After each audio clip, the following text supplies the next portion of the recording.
이 시간 우리에게 주시는 하나님 말씀 출애굽기 32장 21절부터 25절까지 한 절씩 교독하고 25절은 합독하겠습니다.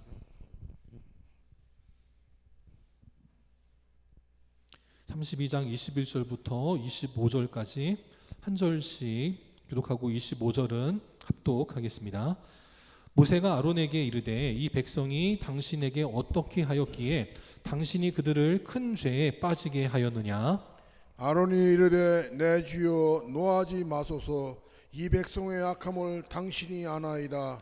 그들이 내게 말하기를 우리를 위하여 우리를 인도할 신을 만들라. 이 모세 곧 우리를 애굽 땅에서 인도하여 낸 사람은 어찌 되었는지 알 수 없노라 하기에 내가 그들에게 이르기를 금이 있는 자는 빼내라 한즉 그들이 그것을 내게로 가져왔기에로 내가 불에 던졌더니 이 송아지가 나왔나이다. 다 같이 모세가 본즉 백성이 방자하니 이는 아론이 그들을 방자하게 하여 원수에게 조롱거리가 되게 하였습니다.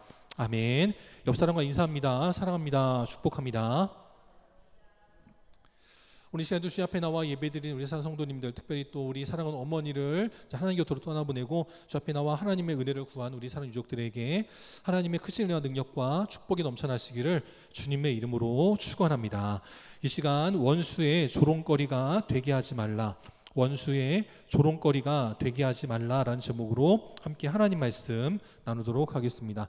여러분 낚시 좋아하십니까? 낚시? 저는 시골에 가면 그 당시에 유선 방송이 안 나오고 그래가지고 뭐 할 게 없었습니다. 그래가지고 할아버지께서 이제 뭐 이렇게 농한기 때 같은 때 이렇게 농사를 이렇게 이제 안 하실 때 저수지에 가지고 낚시를 하셔가지고 하도 할 게 없으니까 이제 할아버지를 따라갔습니다. 할아버지가 낚싯대도 주셔가지고 해봐라 해가지고 했는데 저는 한 마리도 못 낚았습니다. 그래서 저는 낚시는 별로 좋아하지 않습니다. 바닷가에 가서 낚시를 해도 별로 잡은 적이 별로 없어서 저는 별로 낚시는 좋아하지 않는데 어느 사람이 낚시를 좋아해서 낚시터에 갔습니다. 낚시를 하는데 낚싯대 옆에 허여멀건한 게 있죠. 뭐냐면 물고기입니다. 물고기가 저렇게 수면 아래도 아니고 거의 수면 바로 밑에 하얀색 자태를 아름답게 뽐내면서 낚싯대 주변을 왔다 갔다 하고 있습니다. 그럼 저 낚시꾼은요, 기분이 좋을까요? 나쁠까요? 기분이 아주 매우 나쁠 겁니다.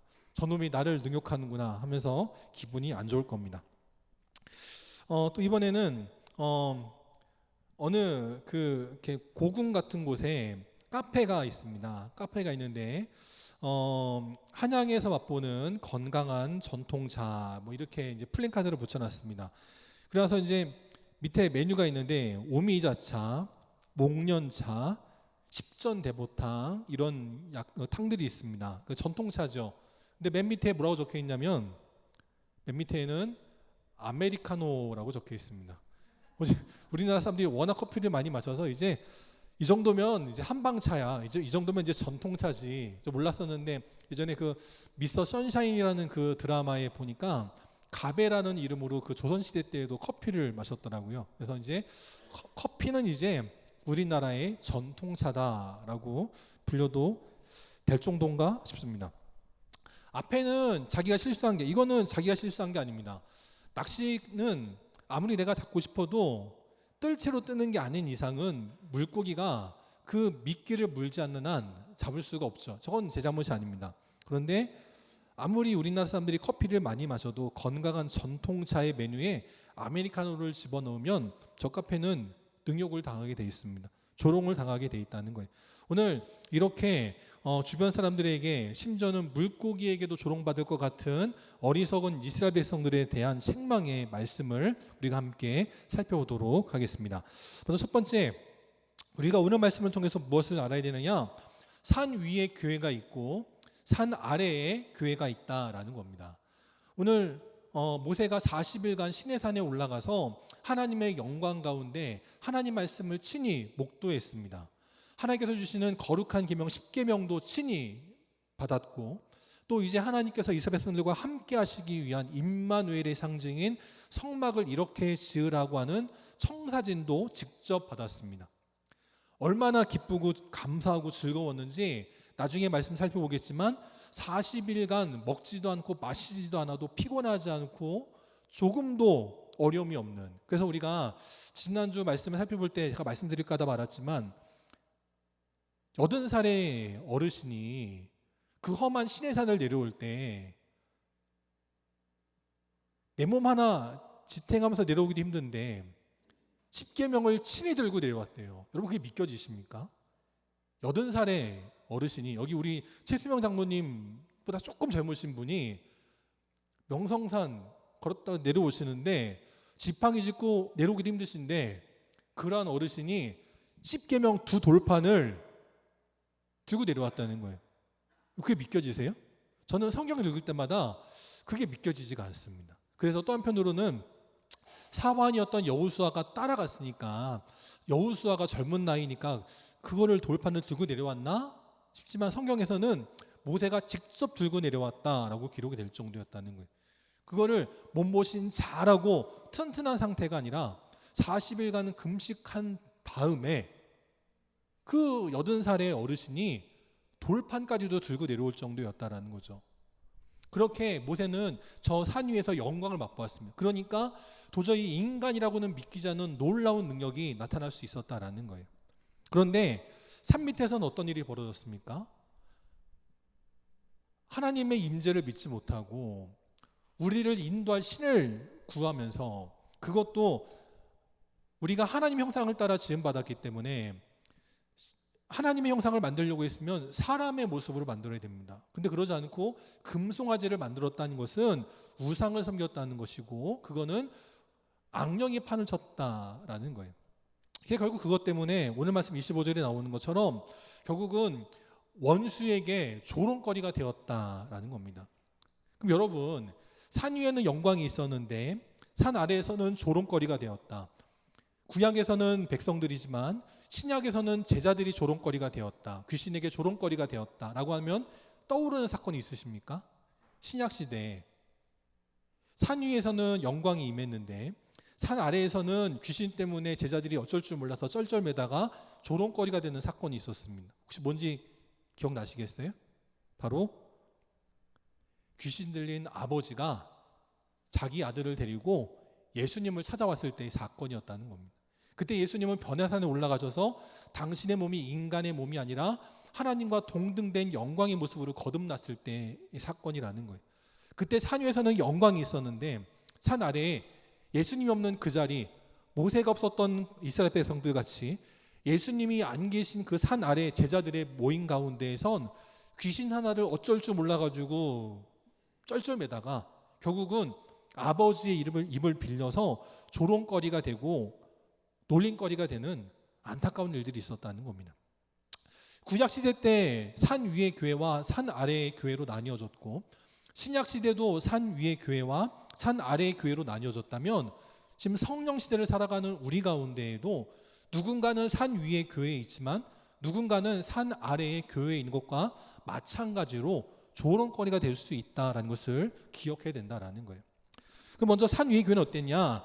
출애굽기 24장에 보니까 모세가 산에 올랐다라고 말씀을 합니다. 마태복음 17장에도 보면 예수님께서 베드로와 야고보와 요한을 데리고 높은 산에 올라가셨다라고 기록이 되어 있어요. 출애굽기 24장 산 위의 교회에서 어떤 일이 있었느냐? 구름이 엿새 동안 산을 가리우고 일곱째 날에 여호와께서 모세를 부르시는 신의 임재의 영광이 나타나게 됐습니다. 마태복음 17장에도 보면 예수님께서 모세와 엘리야와 말씀을 나누실 때 호련히 빛난 구름이 찾아와 그들을 덮으시고 그들에게 하나님이 말씀하시기를 이는 내 사랑하는 아들이요 나의 기뻐하는 자다라고 하시는 영광이 임했다라는 거죠. 그래서 이렇게 17장에 보면 예수님의 모습이 변형이 되고 모세와 엘리야가 예수님과 더불어 말하는 정말 너무나 영광스러운 모습이 나타나게 됐다라는 거예요. 모세는 말씀의 선지자였습니다. 물론 능력도 행했지만 말씀의 선지자, 모세의 오경을 기록한 말씀의 선지자의 상징이고, 엘리야는 기적의 선지자의 상징이었다는 거예요.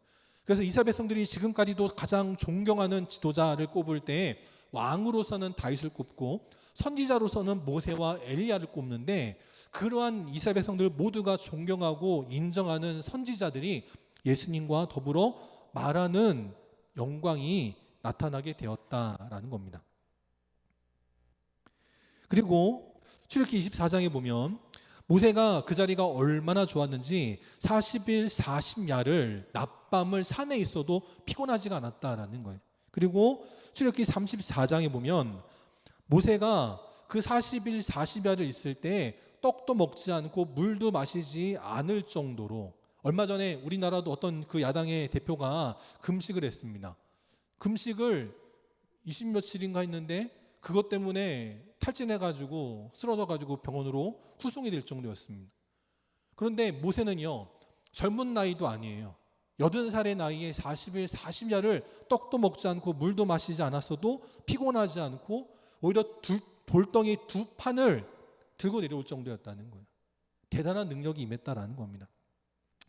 신약시대 때 산 위의 교회에서도요, 베드로가 그 자리가 얼마나 좋았는지, 주여 우리가 여기 있는 것이 좋사오니 우리가 초막셋을 지어서 여기에 영원히 있기를 원합니다 라고 할 정도였다라는 거죠. 이게 산 위의 교회의 모습이라는 거예요. 인간적인 것과는 도저히 비교되지 않고 인간의 것이라고 도저히 상상할 수 없는 초월적인 능력이 나타난 곳이 산 위의 교회라는 겁니다. 그럼 산 아래의 교회는 어떠하냐? 출애굽기 32장에 보면 모세가 그 영광의 산을 떠나서 진에 내려옵니다. 산 아래로 내려옵니다. 그랬더니 송아지 신상, 우상의 신상이 있고 그 우상을 섬기는 죄악의 무리들이 춤추는 것을 보았다라는 거예요. 마태복음 17장에도 보면 예수님께서 그 변화산을 떠나 내려오셔서 무리에게 찾아오시니 그 무리 가운데 어떤 일이 있었느냐? 한 사람이 찾아와 말을 합니다. 뭐라 말하냐면, 여기 내 아들이 간질 때문에 심히 고생을 합니다. 자주 불에도 넘어지고 물에도 넘어지고, 그래서 내가 소문을 듣고 예수님을 찾아왔는데 예수님이 안 계셔서 당신의 제자들에게 내 아들을 맡겼더니 능히 고치지 못하더이다 하는 거예요. 지금 이 아버지가 자기 아들이 지금 이 귀신 때문에, 마가복음 9장에서는 분명하게 귀신 들린 내 아들이다라고 분명하게 말하는데, 이 귀신 때문에 내 아들이 고통당하는데 하나님의 아들의 제자들인 이 제자들 아무것도 못하더이다. 근데 당신이라고 뭐가 다르겠습니까? 하고 조롱하는 거였다는 거죠. 그래서 출애굽기 32장 25절 오늘 말씀 마지막 절에 보니까 결국은 이것 때문에 원수에게 조롱거리가 되었다라고 기록이 되어 있어요. 마태복음 17장에서도 예수님이 뭐라 말씀하시냐면 믿음이 없고 패역한 세대요 라고 책망하셨다라는 겁니다. 그리고 출애굽기 32장에서도 보면 모세가 그들이 기껏 만든 금송아지 신상을 박살내 부수었습니다. 그래서 이것으로 악령이 떠나갔다는 상징을 나타내 주었습니다. 마태복음 17장에서도 보면 예수님께서 그 간질로 인해 고생하게 만드는 귀신을 꾸짖으시니 귀신이 떠나가게 되었고 아이는 그때부터 낫게 되었더라라고 말씀하고 있어요. 이것이 산 아래 교회의 모습이었다라는 겁니다. 그래서 결국 어떤 일이 펼쳐지느냐? 출애굽기 32장 우리가 다음 주에 보겠지만 모세가 선포하기를 여호와의 편에 있는 자는 누구든지 내게로 나오라라고 말하게 되었고, 이것 때문에 레위 자손들이 모여들어 그들이 쓰임받게 되는 복된 역사가 나타나게 되었다라는 것입니다. 지금 이 시대에도요, 산 아래의 교회는 이렇게 방자하게 되어서 원수의 조롱거리가 될 수 있다는 것을 늘 명심해야 되는 겁니다. 우리가 교회 이름으로 모였지만 어떤 번듯한 교회 건물에 모였다고 그게 다가 아니라는 거예요. 건물은 번듯하고 모이는 사람의 숫자는 많을 수 있지만 그것이 하나님의 영광 가운데 있지 않다면 지금 우리가 출애굽기에서도 보았고 마태복음에서도 보았던 산 아래의 교회의 모습이 될 수 있다라는 겁니다. 모임의 숫자는 산 아래가 훨씬 월등했습니다. 산 위에서 모세와 여호수아 둘밖에 없었습니다. 예수님과 3명의 제자밖에 없었습니다. 산 아래에는 구약시대 때 출애굽기에서는 200만 명의 사람들이 있었습니다. 마태복음에서는 제자들과 수많은 동네 사람들이 모여 있었습니다. 모임의 숫자로는 산 아래가 월등했지만 그 산 아래에는 영광이 없었다라는 거예요. 여러분 그래서 기도하시기를 우리 영광교회도 산 아래에 있는 교회가 되지 않게 해달라 기도하시기를 바랍니다. 우리 영광교회가 하나님의 영광이 임하는 산 위에 속한 교회, 하늘에 속한 교회, 하나님의 은혜가 임하는 복된 교회가 되게 해달라고 기도하시는 복된 믿음의 성도들이 되시기를 바랍니다. 그럼 우리가 산 아래에 있지 않고 산 위에 있는 교회가 되려면 어떻게 되느냐? 사람을 두려워해서는 안 된다라는 거예요. 오늘 이 거룩한 모임, 하나님의 은혜로 기적을 경험하고 애굽을 탈출하고 홍해를 마른 땅같이 건넜고 그 뜨거운 떼약볕이 내려지는 광야에서도 죽지도 않고 마실 물이 없을 때에도 물을 공급받으며 여기까지 올 수 있었던 그 은혜를 누렸던 이스라엘 백성들, 그들이 그렇게 타락하게 된 이유가 뭐냐? 바로 사람을 두려워한 아론 때문이었다라는 거예요. 21절에 모세가 내려와서 그 금신상을 깨부수고 그걸 가루로 만들어서 백성들을 다 먹여버린 다음에 이제 아론을 불러다가 자초지종을 묻게 됩니다. 당신이 그들을 어떻게 해서 큰 죄에 빠지게 했느냐라고 묻더라라는 거죠. 지금 모세가 아론에게 뭐라고 호칭하냐면 당신이라고 호칭했다는 것을 기억해야 됩니다. 누가 형이에요? 아론이 형이죠. 그러면 모세가 아론에게 형님이라고 말해야 됩니다. 근데 지금 모세는 그렇게 말하지 않아요. 왜냐하면 이것이 지금 형제 간의 일이 아니기 때문에, 백성 간의 공적인 일이기 때문에 형님이지만 형님을 형님이라 부르지 않고 당신이라고 불렀다라는 거예요. 영적인 질서가 분명해야 된다라는 겁니다. 그래서 모세는 육신적으로는 형이지만 영적으로는 나의 밑에 있기 때문에 당신이라고 불렀다라는 것을 기억해야 되는 거예요. 영적인 질서가 분명하게 서야 되는 겁니다. 그래서 오래된 교회가 갖는 여러 가지 문제들 가운데 뭐가 있냐면 호칭의 문제가 있습니다. 여러분 그래서 호칭을 주의하셔야 돼요. 개인적으로는 친하기 때문에 뭐 이렇게도 부를 수 있고 저렇게도 부를 수 있지만 문제는 새 가족이 왔을 때 낯설어지게 됩니다. 이렇게는 형님 아우 하는데 이렇게는 뭐 이렇게 저렇게 부르는데 나는 거기 못 끼거든요. 정형님 동생 이렇게 부를 거면 그 새 가족도 나이를 보고 거기 맞춰서 같이 형님 동생이라고 불러주셔야 돼요. 그게 아니면 교회는 교회 호칭을 따라 불러야 되는 겁니다.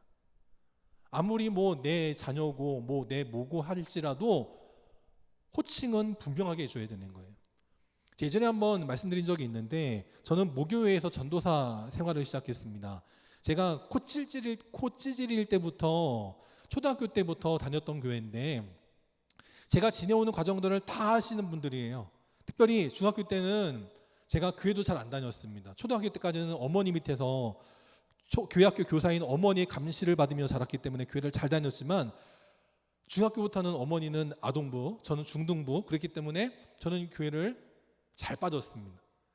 그래서 맨날 그때는 이제 PC방이 아니고 오락실 가고 만화방 가고 했던 저희 모습을 다 아는 그런 교회 성도님들이셨습니다. 그런 분들인데 담임 목사님께서 어느 날 이제 우리 조독한 청년은 이제 전도사님입니다 라고 하면서 예배 시간에 공적으로 따라 부르라고 시킬 정도였다는 거예요. 조독한 전도사님 해보세요. 다 하셨습니다. 근데 나중에 예배 끝난 다음에 어떤 분이 저 뒷자리에서 주저앉으시고서는 내가 쟤를 언제부터 봤는데 전도사님이라고 부르냐고 농담 삼아 그러신 적도 있어요. 물론 그분이 그랬지만 제가 그 교회를 떠난 이후로도 언제나 늘 저를 전도사님하고 깍듯하게 대해주셨습니다. 여러분들에게 저를 뭐 이렇게 대해달라 그게 아니고 성도들 간에 그렇게 대해야 된다라는 거예요.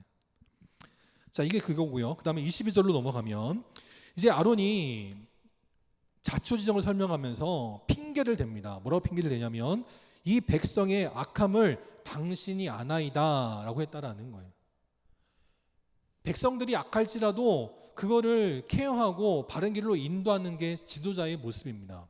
근데 지금 아론은요 그러지 못하고 이 모든 일의 책임을 백성들의 악함 때문이다 라고 지금 핑계를 대고 있는 거예요. 핑계대는 지도자가 있는 것만큼 안타까운 공동체는 없습니다. 내 잘못입니다. 나의 부족함입니다. 내가 깨닫겠습니다. 내가 바로잡겠습니다. 내가 잘하겠습니다 하는 공동체가 소망이 있는 거지, 쟤네들이 뭘 몰라서 그래요, 쟤네들이 나쁜 놈들이라 그래요, 빨갱이라 그래요, 그러는 공동체는 소망이 없다라는 거예요. 백성들이 물론 잘못했습니다. 1절 말씀해 보니까 모세가 산에서 내려옴이 더림을 보고 우리를 위하여 우리를 인도할 신을 만들라 했을지라도 아론이 그러면 안 되는 거죠.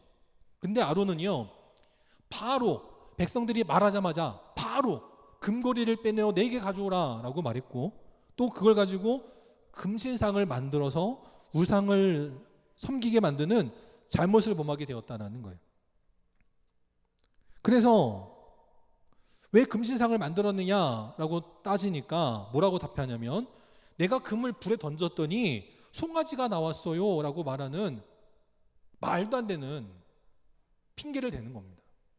아니, 어떻게 금덩이를 던졌는데 공이 돼가지고 나왔다고 하면 이해가 되지, 쟁반이 돼가지고 나왔다면 이해가 되지, 어떻게 불에다가 금덩이를 던졌더니 송아지가 되어 나왔다라고 태연하게 거짓말할 수 있냐는 거예요.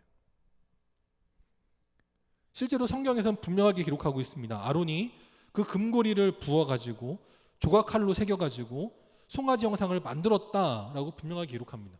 근데도 이 아론은요, 백성들이 자기한테 뭐라 할까봐 백성들의 민심을 따라가지고 이렇게 하는 것도 하고, 지금 모세가 분노가 가득하여서 자기한테 추궁하니까 모세의 분노가 또 두려워가지고 모세 앞에서는 또 백성들이 약함 때문이다 라고 핑계를 대고, 내가 금신상을 만든 게 아니라 불에다가 던졌더니 송아지 형상으로 나왔더라 라고 거짓말하는 잘못을 범했다라는 거예요. 이렇게 사람을 두려워하는, 사람을 존중할 필요는 있지만 사람을 두려워해서는 안 되는데, 아론은 사람을 두려워해서 이 모든 일들을 잘못하는 크나큰 죄를 지었다라는 겁니다. 그래서 출애굽기에서는 정확하게 나오지 않지만 신명기 9장에 보면 이 사건 때문에 여호와 하나님께서 아론에게 진노하시어 그를 멸하려 하셨다라고 기록이 되어 있어요. 근데 그때 모세가 아론을 위하여 중보 기도한 덕분에 아론이 죽지 않고 살아나게 되었다라는 겁니다. 모세는 하나님이 진노하셔도 그 앞에서도 그는 주눅들지 않고 하나님 앞에 내 백성들, 하나님 백성들을 살려달라고 간청하는 사람이었다는 거예요. 하나님 앞에서도 담대하게 믿음의 길을 선포할 수 있는 사람이 있고요, 사람이 두려워가지고 이 사람 앞에서는 이렇게 말하고 저 사람 앞에 가서는 저렇게 말하는 어리석은 자가 있다라는 겁니다. 그러한 자들에 대해서는 결코 안 된다라는 거예요. 여러분, 치과 치료 받아보신 분들 많으실 텐데, 치과에 가면 의사 선생님이나 간호사 선생님이 질문하는 게 있죠. 그 말하는 게 있죠. 아프시면 손 드세요. 그렇게 묻습니다. 그래서 아파가지고 손 들어요. 그러면 그 의사 선생님이 그만두나요? 계속하나요? 계속하죠. 저는 어렸을 때 아프면 손 드세요 라고 말하면 안 하려고 그러는 줄 알았어요. 아프면 안 아프게 해줘야지, 저 그 뜻인 줄 알았거든요. 그게 아니고 아프면 손 들라라고 하는 이유는 신경이 살아있나를 확인하는 과정이더라고요.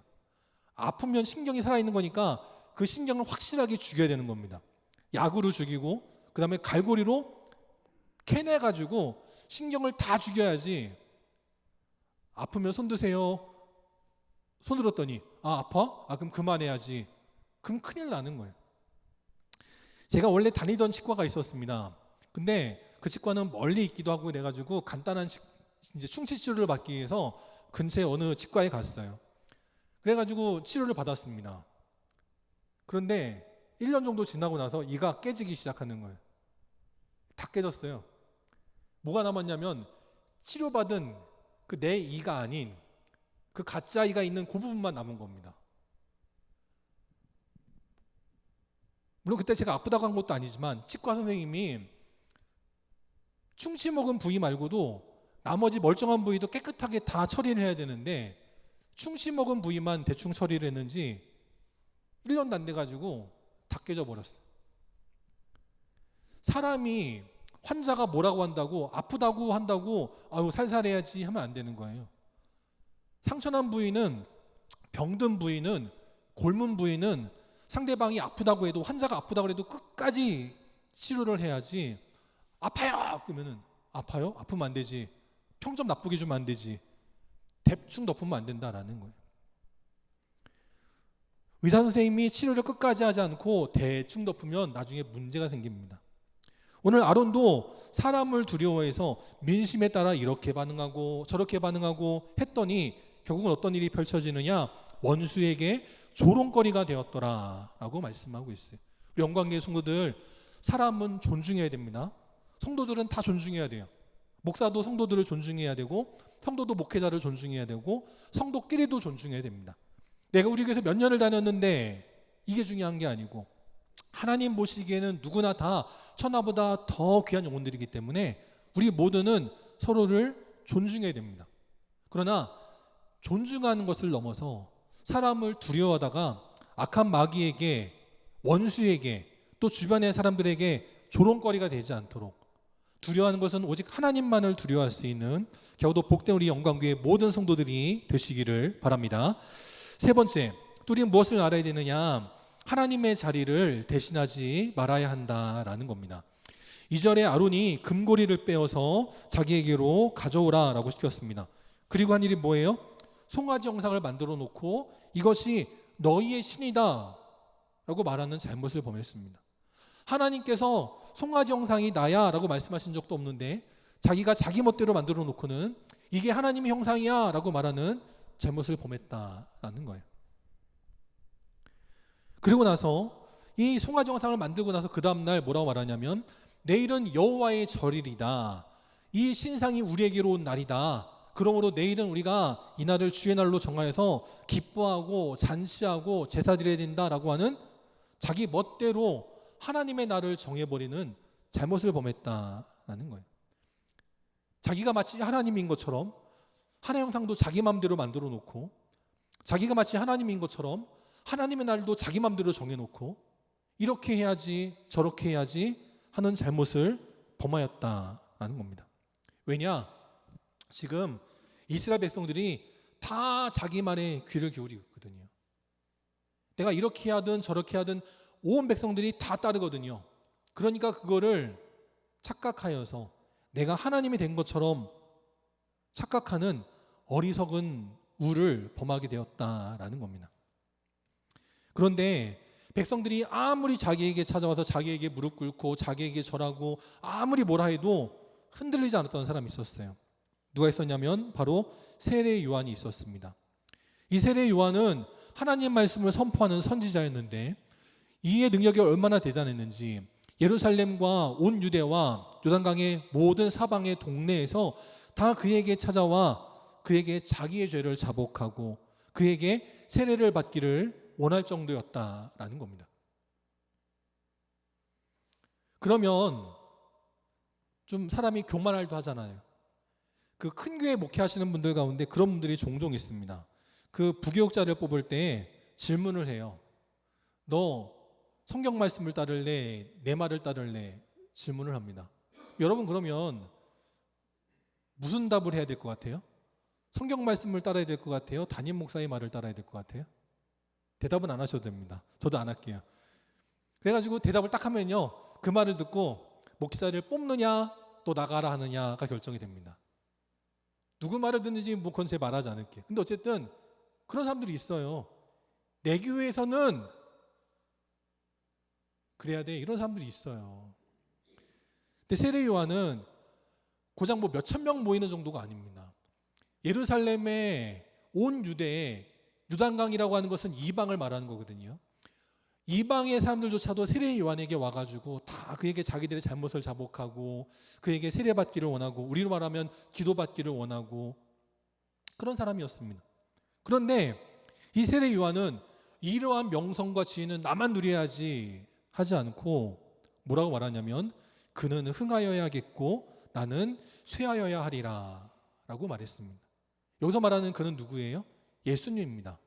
예수님은 혈통적으로는 자기 아래예요. 자기가 위입니다. 그런데도 이 세례 요한은 나를 따르던 사람들에게 이제는 예수님을 따르라 라고 말하며 그 예수님은 흥하여야 되고 나는 쇠하여야 되리라 라고 하며 그는 역사의 뒤안길로 사라집니다. 세례 요한은 자기가 하나님이 아니라 자기는 그저 하나님의 도구에 불과함을 잘 알았기 때문이라는 거예요. 예수님도 계셨습니다. 예수님도 오병이어의 놀라운 기적을 행하셨어요. 그래가지고 온 동네 사람들이 예수님을 참으로 세상에 오실 선지자다라고 말하고, 더 나아가서 그 예수님을 왕으로 세워서 다시는 이제 우리가 먹을 것 때문에 굶주리지 않아 보자, 이제 우리가 세상의 물질의 문제 때문에 염려하지 말아 보자 라고 하면서 예수님을 모시고 살기를 원했습니다. 그러면 어떻게 해야 돼요? 예수님이 그들 다 거두시고 그들과 함께 하나님 나라를 세우실 만 하잖아요. 근데 예수님은 그러지 않으시고 그들을 떠나 혼자 산으로 가셨다라고 말씀해요. 세상의 사람들은요, 어떻게 해서든지 한 명이라도 더 모으려고 합니다. 그게 세상의 논리예요. 그런데 하나님의 사람들은 그러지 않습니다. 세상의 사람들을 모으는 게 중요한 게 아니라 하나님의 뜻에 내가 함께하느냐가 중요하기 때문에 그들은 항상 하나님과 동행하기를 원했다라는 것을 늘 기억하시는 복된 인생들이 되시기를 바랍니다. 지금 아론이 그렇게 자기가 하나님인 것처럼 하나님의 형상도 지 맘대로 만들고 하나님의 날도 지 맘대로 정하는 우를 범하였습니다. 그래서 그는 사실 죽어야 마땅했지만 모세의 기도 덕분에 죽지 않고 살아났습니다. 근데 신약시대 사도행전에 보니까 헤롯이라는 왕이 있었습니다. 이 왕이 어느 날 국경일을 맞이하여서 온 백성에게 연설을 했습니다. 그때 온 백성들이 그의 연설을 듣고 이것은 신의 소리요 사람의 소리가 아니다 라고 하면서 그 헤롯 왕을 칭찬하고 칭송했습니다. 그때 헤롯이 그 영광을 하나님께 돌리지 아니함으로 벌레에게 먹혀 죽었더라 라고 말씀을 해요. 근데 그 다음 구절인데, 왕이 죽었으면 어떻게 돼요? 나라가 지금 막 비통에 잠기고 난리가 나야 되는 거 아닙니까? 우리나라로 말하면 뭐 박정희 대통령이 서거하신 것과 마찬가지죠. 그런데 저렇게 왕이 갑자기 벌레에게 먹혀가지고 죽었는데 그 다음 24절 9절이 뭐라고 되어 있느냐? 하나님의 말씀은 흥왕하여 더하더라 라고 말씀을 해요. 왕이 죽었는데도 불구하고 하나님 말씀은 오히려 흥왕하여 더하더라 라고 기록이 되어 있습니다. 하나님 말씀이 흥왕하였다라는 구절이 또 한 번 나오는데 어디 나오냐면 사도행전 19장에도 나옵니다. 교회가 지금 흔들리는 상황인데, 성도들이 핍박을 받는 상황인데 오히려 주의 말씀이 힘이 있어 흥왕하여 세력을 얻으니라 라고 말씀을 해요. 우리가 왕이 되는 게 중요한 게 아닙니다. 내가 하나님의 위치에 있는 게 중요한 게 아니에요. 우리가 하나님의 뜻에 순종할 때 하나님은 세상에 지도자가 없을지라도, 나라가 어려운 가운데 처할지라도 오히려 하나님 말씀이 흥왕하게 되면 오히려 믿음의 세력을 얻는 복된 역선의 역사가 나타나게 될 줄 믿습니다. 우리 영광교회 성도들, 그래서 우리가 산 아래에 있는 교회가 되지 말기를 바랍니다. 내 뜻을 구하고 나의 욕심을 따라 구하는 산 아래에 있는 자들 되지 마시고 힘들고 어려울지라도 믿음의 산에 올라가는 믿음의 성도들 되시기를 바랍니다. 사람을 두려워하지 말고 오직 하나님만을 두려워하여 하나님 말씀에 순종할 때 오늘도 우리 사는 성도들을 통해 하나님 말씀이 흥왕하여 믿음의 세력을 얻게 되어지는 겨우도 복된 역사가 나타나는 능력의 시단이 될 수 있기를 주님의 이름으로 축원합니다. 다 함께 하셔서 찬송 438장 함께 찬양하시고 축도로 예배 마치도록 하겠습니다. 438장 함께 찬양합니다.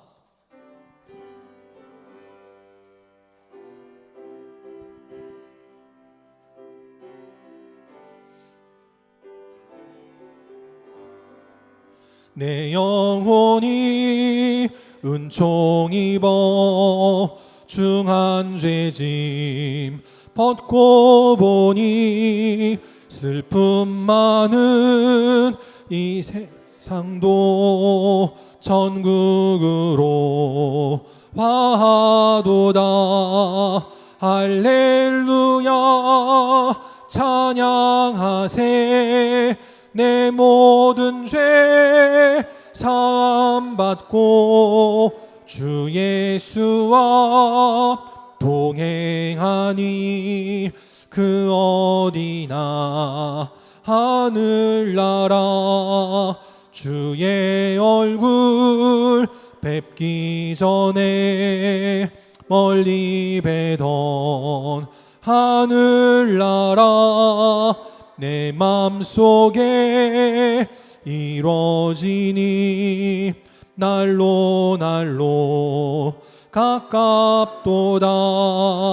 할렐루야 찬양하세.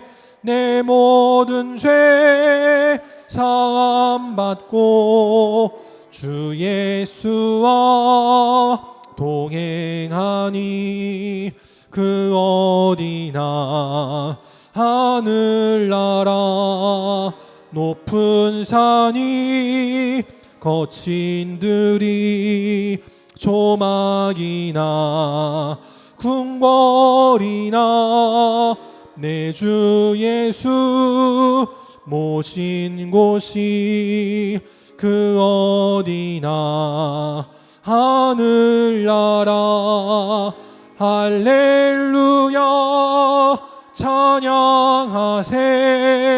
내 모든 죄 사함 받고 주 예수와 동행하니 그 어디나 하늘나라. 아멘. 함께 기도하겠습니다. 지금 우리 주 예수 그리스도의 은혜와 하나님 아버지의 무한하신 사랑하심과 성령님의 함께하시고 교통하시고 위로 인도하심이 오늘도 사람을 두려워하고 또한 세상의 권력에 취하여서 하나님의 자리도 기꺼이 차지하려 하는 세상의 교회, 산 아래의 교회에 속한 자가 아닌 오늘도 하나님의 은혜를 따라 말씀을 따라 믿음의 산에 기꺼이 올라가는 수고도 아끼지 아니하고 주님과 동행하여 하나님의 귀한 일들을 이뤄나가기 원하는, 하나님의 은혜와 능력과 축복 가운데 살아가기를 원하는 산 위에 속한 믿음의 성도들이 되기를 원하는 우리 모든 영광의 성도들 머리 위에, 또 그 가정과 일터와 직장과 사업장과 논가밭 위에, 또 지금도 나라를 지키는 국군 장병들 위에, 열심히 일하고 있는 우리 모든 공무원들과 의료진들 위에, 또 시 앞에 나와 함께 예배드리기를 원하지만 이런저런 이유로 나오지 못한 모든 안타까운 심령들 머리 위에 이제로부터 영원까지 함께 계시기를 간절히 축원하옵나이다. 아멘.